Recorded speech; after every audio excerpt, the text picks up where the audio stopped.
We got the groove with the music, don't suck. Come. Hi and welcome back to the studio, MMAnytt. We got a couple of new guests. Andreas Spång, busy on his phone over here. We got Kelp from Vegas, and we got the co-main event. Ross Pearson, half of the co-main event. And wanted to say welcome to you at least, Skip. It's your first time in Sweden. I'm not sure about you. First time, yeah. First time in Sweden? Yeah. Oh, welcome to both of you. Thank you. It's a pleasure to be here. Yeah, it's nice being here. It's not my first time. It's not your first time? Second, third. Skip, before we go into who you trained and who you train right now, obviously you train Chris Spång and you train Andreas as well. Let's talk a little bit about your background. I don't think a lot of people realize how good of a fighter you were yourself. What was your record? I was 24-4 as a boxer and had over 100 amateur fights. Represented the United States team in several amateur international competitions. I've seen you in a couple of your fights, and very, very impressive. What was your nickname again? Saigon Skipper Kelp. I was born in Vietnam. Yeah, father was in the Army and traveled all over the United States and got me into karate, taekwondo, judo, and then I stuck to boxing, turned professional in boxing at the age of 19. And after I got out of that, started working with fighters, so that's what I'm currently doing today. And to see what you've done with, especially Chris, because Chris was so young when he came to you, with Andreas as well. Andreas has always been known for his stand-up. Looking at Chris and where he came from and where he is today, how far do you think he can go? And what is it about Chris that you guys have a special relationship? Yeah, Chris is he's like my little brother as well. The upside for Christopher is unlimited at this point. He's got the proper size he's a huge 70-pounder. He's young, he's growing, he's getting better. He's so skilled right now with his striking, and we haven't even touched the iceberg yet. Working on his wrestling techniques right now and his jiu-jitsu.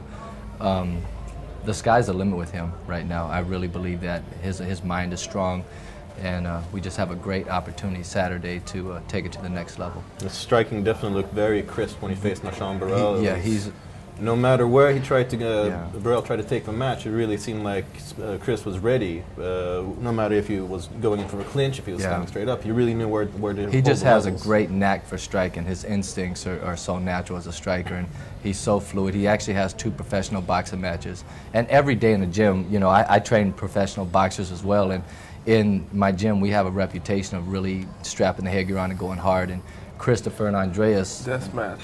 Yeah, you know, we have some death. Do or die. Because the whole boxing mentality is a little different. You know, I grew up in the boxing world. When you go in the gym and you box, it's less respect and more fight. You know, so they get to taste that every day with world-class boxers. So when they're fighting with MMA guys, their hands are, you know, they've experienced boxing on the highest level at the gym. So. Most of the times when you box is especially when it comes to a certain level, is you don't go and box, you go and fight for your life. Do you agree with that, Ross? Yeah, I've been in a few situations like that before. It's they're definitely right what they're saying about the difference between the boxing striking and the mixed martial arts striking. Yeah, it's I don't know, it's kind of like you're born with it. You've got it or you don't. Not many people like getting punched in the face repeatedly, you know, and it takes a certain. Do you like it? 15 years, I still don't like it. It's not that I dislike it or I like it where I look for it, you know, but I'm familiar with it. I know what it feels like. I don't shy away from it, and yeah, obviously I do try to make people miss. Yeah, it's like the old saying, you can't go in the shower without getting wet, you know. So it's.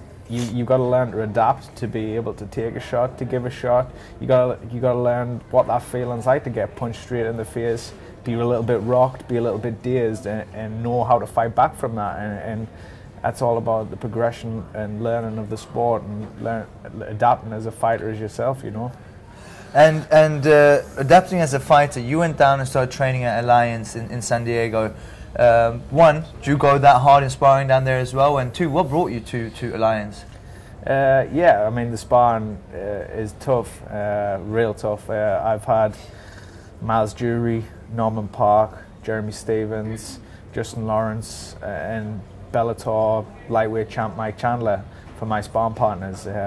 All UFC high-ranked level guys, and as professional fighters getting ready for fights, we don't want to lose a round.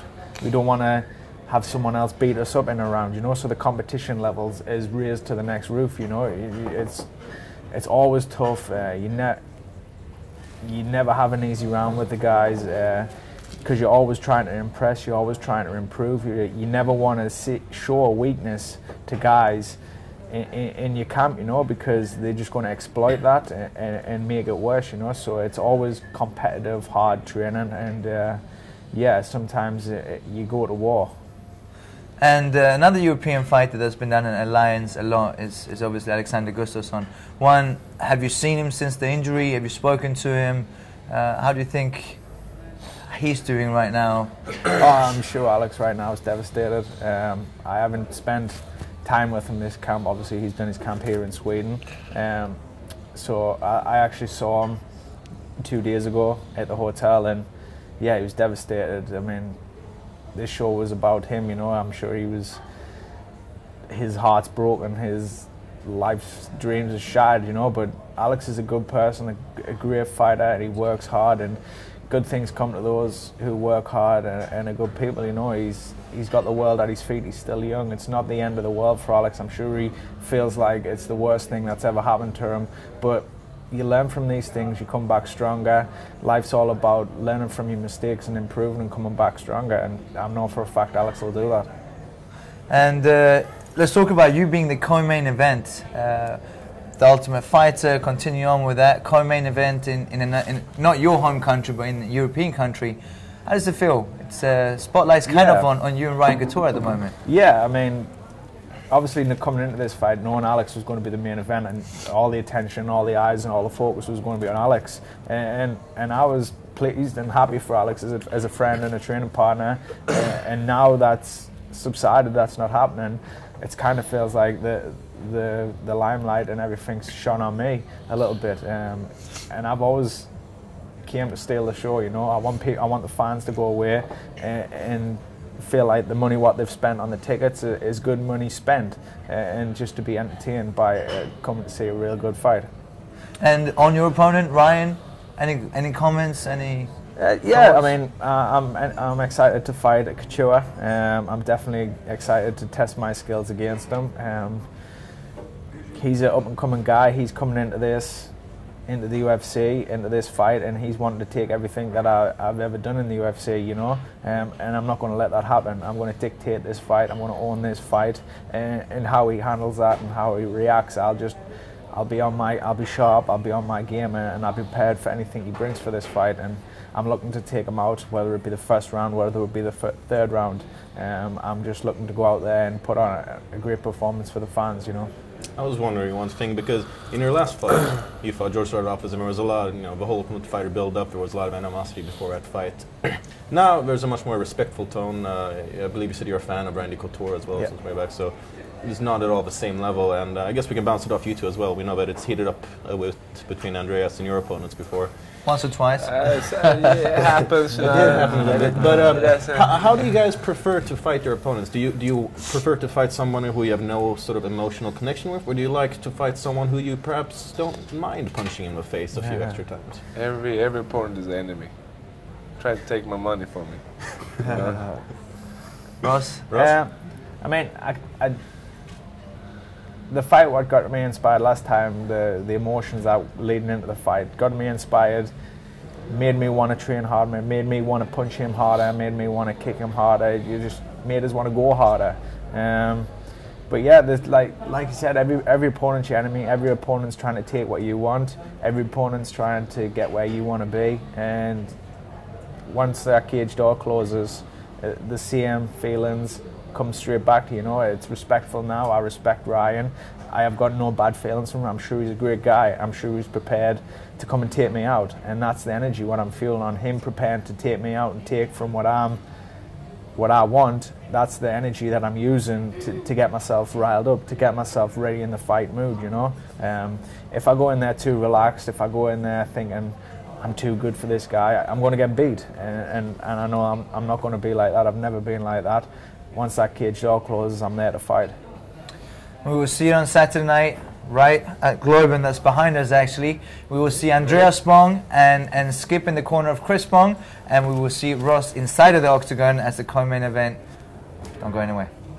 It has been hunted since the beginning of man. It has challenged us to become better, faster, more determined. Failure is part of the game, but never accepted. But as sweet as it may taste in the end, it's the pursuit that defines those in it. Here's to victory. Next chance to join the chase. Betta live i mobilen. Nu dubblar vi din första insättning. betsafe.com. In it to win it.